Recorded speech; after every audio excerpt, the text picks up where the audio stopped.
Баршаңызға қайырлы күн қыздар, каналыма қош келдіңіздер. Бүгін сіздерге картоптан дайындалатын чебуректердің жасалу жолымен бөлісемін. Міндетті түрде видеоны соңына дейін көріңіздер.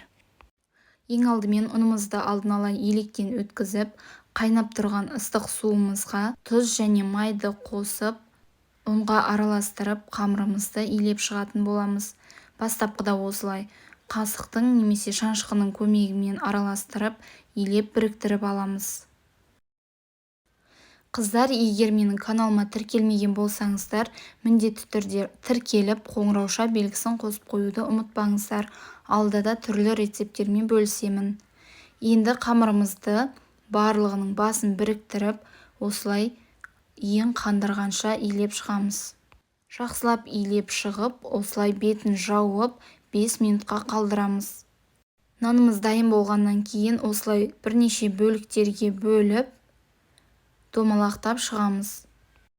Нанымыз кеуіп қалмас үшін бетін жауып отырыңыздар. Барлық кесілген бөліктерді осылай қолымыздың көмегімен домалақтап шығамыз. Барлығын домалақтап алғаннан кейін нанымызды дөңгелек етіп жайып шығып, ішіне өз қалауыңыз бойынша салмасын салып, етпен немесе картоппен де жасасаңыздар болады. Осылай дөңгелек пішінге келтіріп, жайып болғаннан кейін ішіне салмасын салып, орап шығатын боламыз. Барлығын осылай видеода көрсетілгендей етіп, жайып, орап шығатын боламыз. Майымызды алдын ала қыздырып бастаймыз. Қызып тұрған майымызға салып, екі жағын қызартып, пісіріп шығамыз.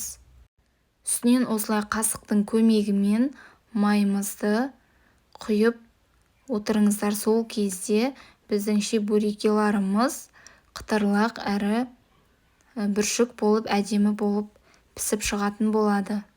Барлығын тура видеода көрсетілгендей етіп, екі жағын қызартып, пісіріп аламыз. Қыздар, біздің чебуректеріміз дайын. Міндетті түрде осы менің рецептім бойынша дайындап көріңіздер. Өте дәмді болып шықты. Каналыма тіркелмеген болсаңыздар, міндетті түрде тіркеліп алыңыздар. Сіздермен болған Жансая.